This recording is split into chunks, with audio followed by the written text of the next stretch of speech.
Je voulais juste parler un petit peu de ce qu'on avait ressenti après ce spectacle que je vous avais vu, le 1 et le 2. Ces personnages que tu incarnes et dont tu parles, sont-ils vraiment des personnages que tu as connus, que tu as côtoyés, vraiment de l'imaginaire pur et dur? C'est déjà des situations que j'ai côtoyées. Je les ai toutes quasiment côtoyées. Les personnages aussi. Après, c'est un mélange de beaucoup de personnages. Je peux en faire un melting pot. Bernard, le personnage, mon beau-frère. C'est un mélange de plein de beaux-frères, de plein de gens qu'on n'aime pas forcément, mais des boucs émissaires. Mais comme je dis, on est aussi Bernard, on est quelqu'un. Donc, toute proportion gardée. Et puis après, quand j'ai ces personnages, ces situations que j'ai vécues dans ma propre vie, beaucoup disent je regarde les autres. Non, d'abord je regarde dans ma vie, et puis finalement je vis comme tout le monde. J'ai une vie de français moyen dans le sens du terme. Donc je fais mes courses, je pars en vacances, je déménage, enfin je fais tout comme tout le monde. Parce que je ne suis pas milliardaire, donc j'ai pas une vie comme dans 1% de la population, forcément. Et du coup, j'amplifie ces situations pour qu'elles deviennent caricaturales et qu'on puisse en rire. Je pousse à. Je reste sur la frontière réelle et réelle. Ça peut se passer, ça paraît gros, mais c'est pas si fou que ça non plus. À part que tu sommes. Mais encore une fois, le sketch où il y a plus, c'était une façon de parler d'un sujet inquiétant qui est la génétique. Qu'est-ce qu'on va faire avec ça? Qu'est-ce qui se passe? On ne sait pas trop. On ne sait pas ce que ça veut dire. On ne sait pas. Donc voilà, c'était une façon de parler de génétique. Drôle, sans donner de leçons, parce que déjà, c'est pas mon sujet, j'y connais rien. Je peux relater que ce que j'entends à la télé ou je lis dans les journaux. Voilà, pareil, Bernard, il se prend des roustes un peu. C'était une façon de. J'ai vu un reportage une fois sur un volet spécial qui traitait des hommes battus. Sujet tabou en France. Alors évidemment, malheureusement, il y a beaucoup de femmes battues, c'est terrible. Mais il y a aussi des hommes battus. Quand j'ai vu ce reportage, je me suis dit, c'est incroyable. Et je voulais en parler, mais on ne peut pas en parler comme ça non plus. Je suis humoriste, il faut que ça soit assez drôle, donc c'est pour ça ce personnage un peu. Mais quand on regarde bien, elle le fera jamais. Non, c'est juste. Elle essaye, mais elle n'y arrive pas. Voilà. Elle a bon cœur quand même au fond.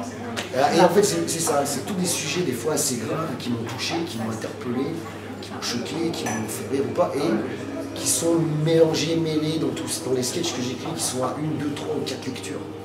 Parce que des fois, j'ai beaucoup d'enfants qui viennent, ils ne voient pas du tout ça, ils voient Bernard, mais surtout une bande dessinée, et tant mieux. Et puis après, j'essaye de mettre plusieurs lectures dans mes textes. Et Bernard existait dans les 1 et 2 ou pas du tout? Il me semble que oui, parce que au vu des gens qui avaient déjà vu le 1 et le 2. Oui, il est né dans l'épisode 1, dans le loto, si je gagne le loto. D'accord. Voilà, et puis il est revenu au fil des épisodes, oui, parce que ça fait partie de la vie de tous les gens, de tout le monde, la famille. Oui, ben oui. Les frères, les sœurs, les beaux-frères, les belles-sœurs, et donc il fallait qu'il y ait ce lien familial fort dans tous les spectacles. Dans l'épisode 4, ils reviennent. Ils reviennent? Oui, d'accord. c'est bon. Et même ta femme, enfin, dans le spectacle. Elle est là quand même. Oui, ma femme. Les enfants. Oui, voilà, oui, parce que c'est toutes des situations de vie familiale. Et puis voilà, tout ce qu'on peut dire, tout ce qu'on peut faire, tout ce qu'on croit faire, tout ce qu'on croit dire. Et puis finalement, voilà, au bout du compte, ça reste un spectacle de divertissement, grand public. C'est grand, voilà, tout à fait comme je m'avais dit au téléphone. Il y avait des jeunes, grands. Oui, bon, c'est un vieux jeu, c'est un vieux. Voilà. Mais c'est bien, en plus, il y a quand même un échange entre le public. Oui, j'essaie. Et toi, même, enfin, tu vois quelqu'un qui ne connaît pas, par exemple la personne qui était jeune devant. Ah, vous ne connaissez pas, c'était le jeu. C'était Macro Moulage, voilà. Un vieux jeu des années 70. Voilà, et d'Eric. Et d'Eric, voilà. Et les pâtes Rivoire et Carré. Voilà, putain, j'ai connu encore ça. Même ma fille, elle connaît, elle a 7 ans. Mais bon. Mais voilà, je mélange tout ça et ça reste.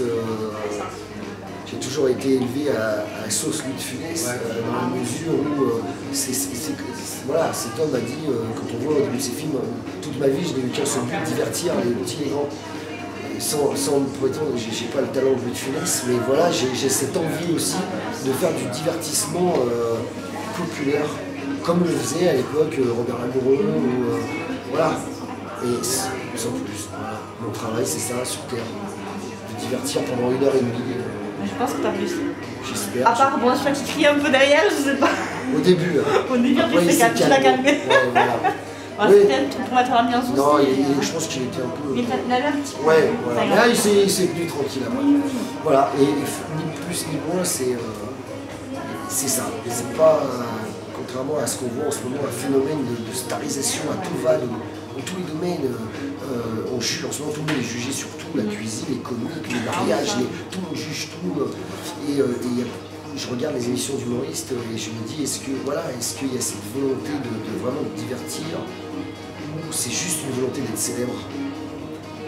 Je sais pas. Comme je disais à Audrey, tu as remis ta bosse, on va dire. Tu commences pas de faire. Non. Donc t'as pas le même humour que les petits jeunes. C'est pas péjoratif, Non, mais les non, petits jeunes non, je parle même pas de ça, voilà, je parle de... Qui n'en ont pas la même envie que toi. Ou d'autres, j'ai des collègues comme mon âge, il y a une motivation, il y a différent, je trouve. Il y a un chemin de vie, un chemin professionnel. L'expérience, il y a la vie d'avant, je veux dire. On avait dit que tu avais commencé par la cuisine. Exact. Mais voilà, effectivement, ton but c'est de divertir les gens petits et grands.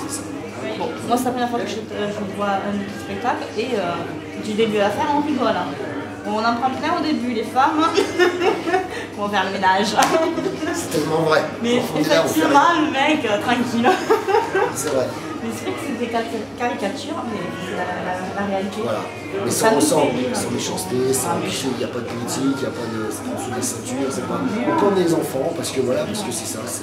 Et c'est pas, comme je disais, voilà, effectivement, il a dû 1h30, 1h20, 1h30. Et elle me disait que dans les grandes salles, tu fais petite et les grandes salles, ça dure un peu plus longtemps. Mais on ne s'ennuie pas, voilà, je pense que les enfants restent tranquilles du début à la fin, parce que je les fais rire. Non, et... il y a de beaux jours encore. J'espère. La nouvelle Graine de Star, quelle année? 99. Parce que j'ai vu ça sur l'affiche. Ouais, 99. D'accord. Bah, à la même époque que Jean Dujardin, que Bruno Salomon, que... Tu les as oui, croisés je les ai là-bas. croisés là-bas. Oui, qu'il y avait Jérôme Commandeur, il y avait également Maxime à l'époque, il y avait aussi Denis Maréchal, enfin, voilà, toute cette équipe, les Quadras. C'est ça. On s'est tous côtoyés là-bas entre 98 et 2000. Et t'as gardé des contacts avec eux ou pas du tout? Je revois encore Denis Maréchal, oui, on se croise souvent, et puis avec d'autres au hasard, des rencontres, des jeux, des villes. Voilà. Ok, là, en tout cas, merci. Ouais, merci. Plus tard de répondre. Mais pas de problème. Et sois là, Oui, je vais prendre du miel.